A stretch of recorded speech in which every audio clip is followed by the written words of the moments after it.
Joining me now from Ankara is the senior advisor to the Turkish president, Gulnur Aybet. Thank you so much for joining us. Let's start off with, where is the operation at right now and how long is it expected to take?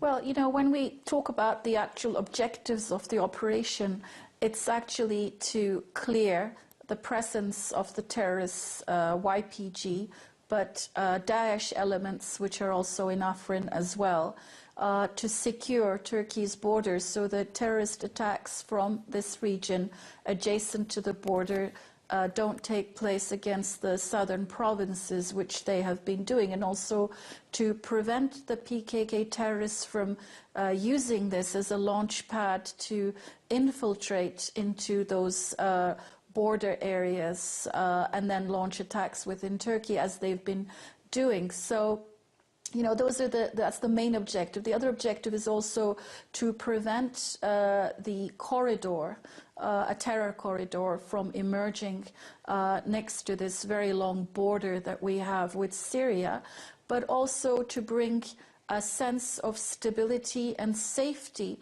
to the local population, which have been subjugated under the local control of this terrorist group.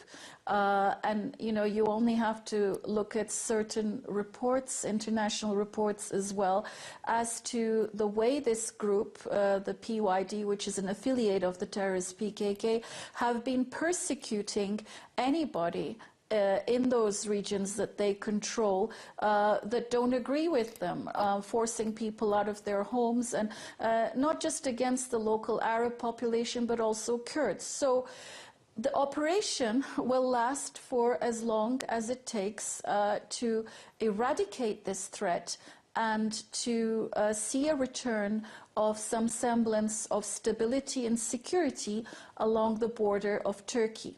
Okay, let's move on. We know then what the objectives are. Is Turkey taking on the concerns of its international allies? For example, the US and various partners in the EU. They've asked that this operation be limited in scope and duration, and that Turkey take the utmost care and exercise restraint. Is Ankara taking those concerns on board?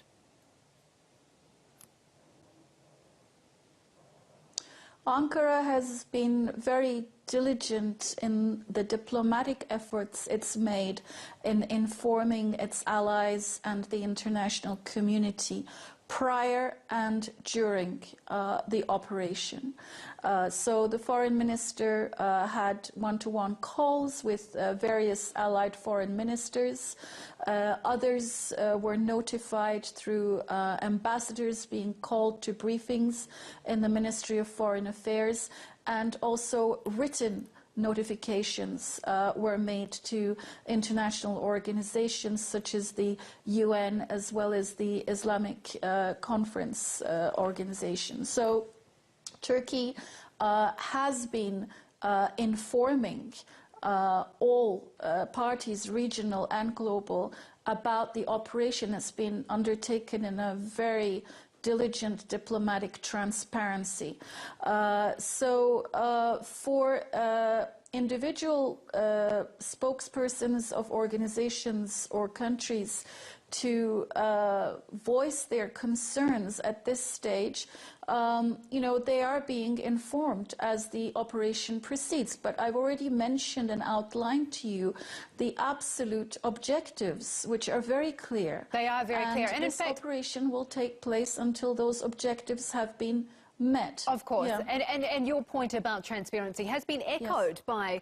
by Turkey's allies, even as the concerns about exercising restraint, even as those points are made, rather.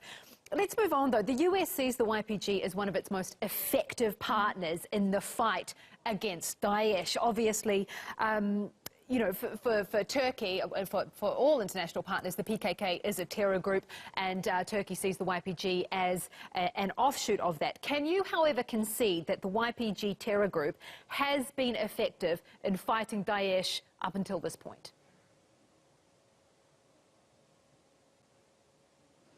We've always told our American allies that you can't really fight one terrorist organization with another terrorist organization.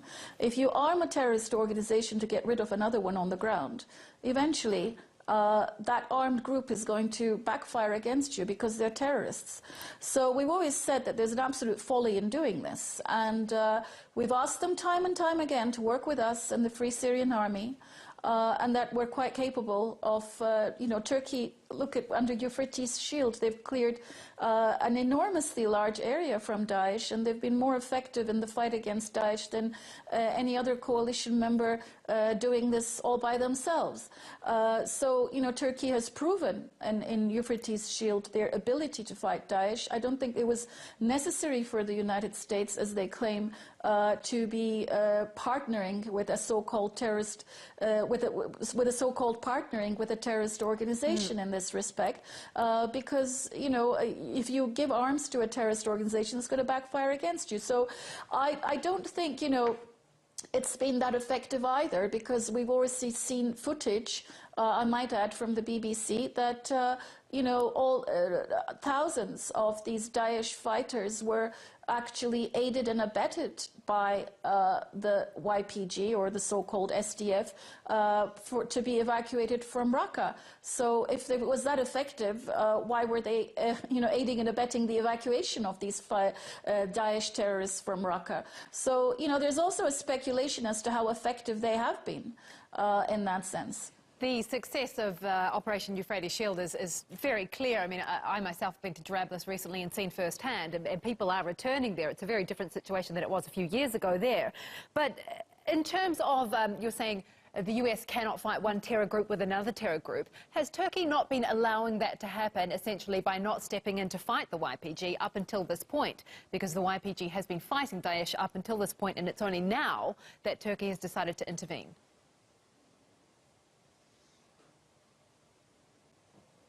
No, Turkey has been watching the border issue very carefully, and it's got to the point where an intervention was absolutely necessary in Afrin, in that region at this point, to clear the YPG from that area.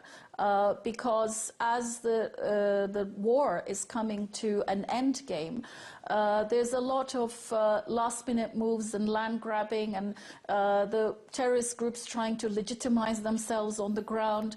And I think it was the right time for them to move in.